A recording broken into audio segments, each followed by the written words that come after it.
I've been meaning to make this video for a long time, for like 2 years, and I feel like trash that I've waited so long, and I wanted to offer an explanation and explain the situation for people that don't know, and for people that are aware, you know, just kind of like just put everything out there. And forgive me if I'm sweating like crazy, the studio lights are obliterating me. Back in 2016, the first video that blew up on my main channel, Some Black Guy, was a response to Rob Flynn, the lead singer and guitarist of Machine Head, his video called Racism in Metal.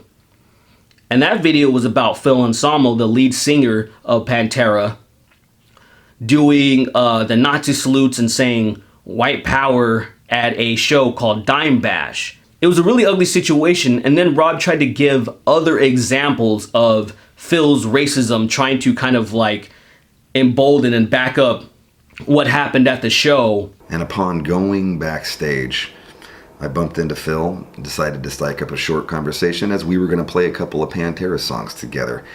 I, having toured with Pantera back in 1997, twice. Within 30 seconds of sitting down and talking to him, his drunk ass decided to let me know in no uncertain terms that he hated the nigger era of Machine Head, referring to our third and fourth album, The Burning Red.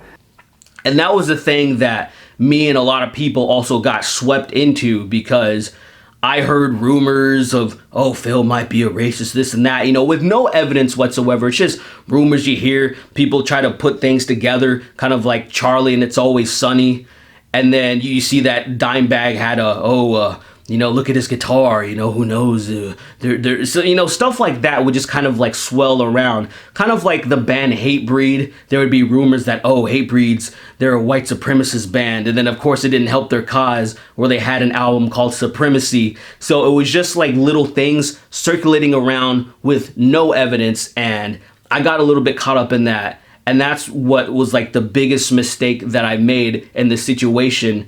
And Phil didn't come out until way later in the year, in 2016. You know, he was just being silent. You know, he offered apologies, but he didn't really talk about the situation until way later on a radio show. And he defended himself very well and really just dismissed the rumors and allegations that he's a racist. This whole I'm a racist thing is, it's infuriating because it's false. Absolutely false. And I'd like to turn around and say, hey, what have you done to better your community, Robert? If you're going to call me out on this supposed heinous act, what have you done? What have you done? I know what I've done. I know what I've done for the inner city kids in Detroit when the Kronk boxing gym was getting closed down. I forked over thousands of dollars that I most certainly did not have to make sure those kids got fed, clothed, and a place to sleep, because it was run by the last father figure I had in my goddamn life, a black man named Emmanuel Stewart, one of the greats of all time in boxing, who used to call me before every fight that he would call on HBO and say, what you think, Phil? Really? And he would ask me my opinion of what I thought the outcome would be. I lived in a single-parent household for a very long time in the French Quarter. And if you've ever been to the French Quarter, and anybody who hasn't been to the French Quarter, it's about, and always has been about, as diverse an area you got and lived in. We had every type, color, kind, creed of friend. My aunt, who lived with us for a time, did theater, so we had the gay theater members over, and my mother dated out of her race, so to speak. And I had nothing but love for these people because I was taught nothing but love for these people. The first babysitter I ever had was a transsexual man to woman who lived next door named Wilma, and I adored her. My family trusted me with her. They weren't like, oh my Lord, she's this... She was once a man, and I wasn't taught all this bigotry. I was taught to embrace it. He even offered an explanation to what happened at the show and why he did it. From the second I stepped out on the stage till the very end, and you can watch the YouTube footage for yourself, me growing more and more drunkenly, I may add, but that's neither here nor there. More and more aggravated by these just 2 or 3 little hecklers.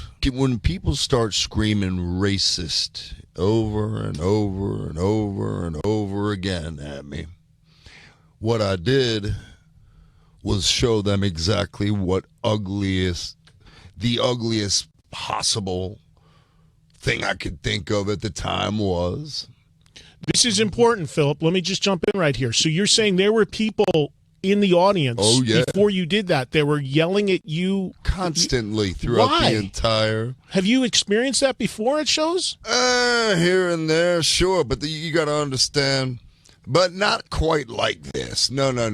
Not quite like this. They were looking for what they got, and sadly enough, I gave it to them. But the thing is, I've always engaged my audience, always. Sure. And that was part of the charm of every band I've ever been in, and the type of front man that I am. I call intensity. Bullshit. Absolutely. Yeah. And there's one point in that video that I invited them to come up on the stage, and I dared them to call me that to my face, and I'd break their jaws. So at the end of the show, when I knew everybody was getting cleared out and whatnot, I lost my shit, so to speak.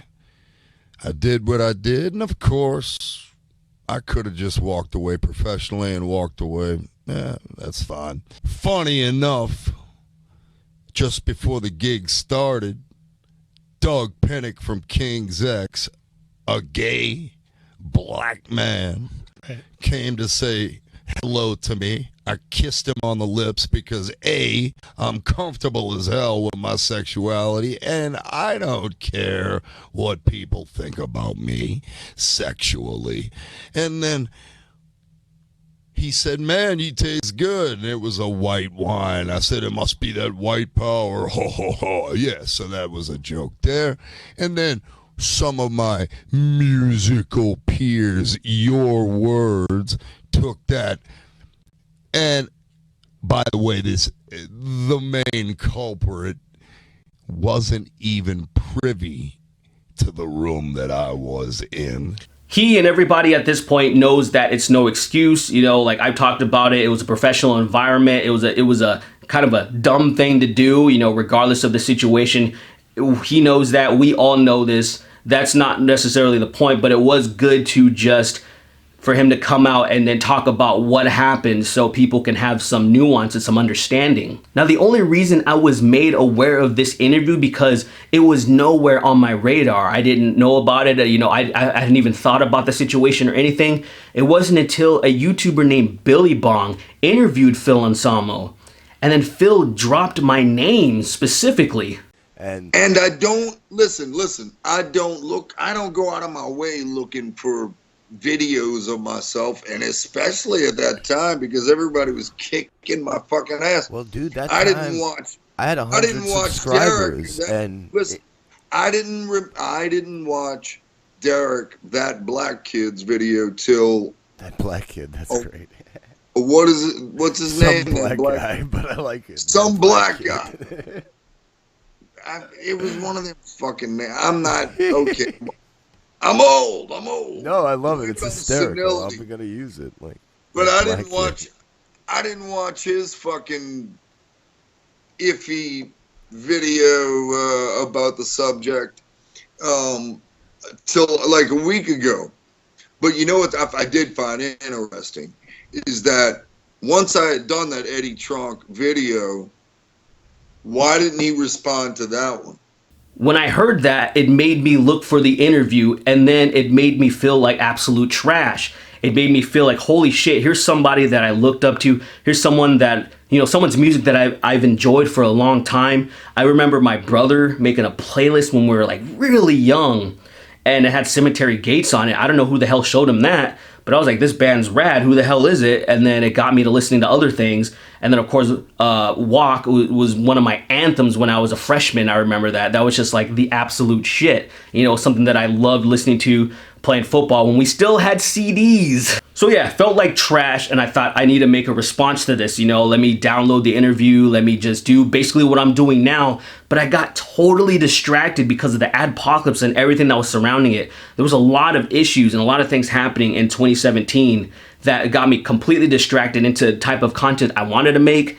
This channel right here is something that I've been wanting to do for a long time, and I've just strayed so far from what I've wanted to do because I'm always worrying about the demonetization and other stupid shit happening. And so, of course, I didn't think about this situation anymore. And it wasn't until recently, the only reason it got brought up is because, I made a video about this YouTuber named Pro Jared because he was trying to get canceled. He had all these allegations come out a few months ago, and then recently he uploaded a video just basically dismissing all of those rumors and allegations with proof. And then I was like, oh shit, my mistake. And the same thing happened with that YouTuber James Charles, like, oh, my mistake, jumped the gun. And then it made me think like, damn, like how many times have I done this? And that was when it popped in my head. I was like, fuck, dude, Phil, like I did that to Phil. And then that's when I immediately was like, I gotta make this video. I gotta put this out. So Phil, if you see this, I want to offer a sincere apology. I'm sorry, dude. Like, I definitely did you dirty, and I definitely wish that I would have done better. I wish I would have been more diligent. I wish I would have waited, and not just taken one side and then ran with that. Something that I typically try to stay away from, but sometimes you just see things and you immediately think, oh, well, that's it. That's it. Like, I don't need to hear anything else. I don't think you're racist in any way, shape, or form. I think you just got caught up in an unfortunate situation. But that's it, guys. I just want to put that out there, and because I think it was the right thing to do. I hope you guys are having a good day or night wherever you are. Take care, and Phil, you're the shit.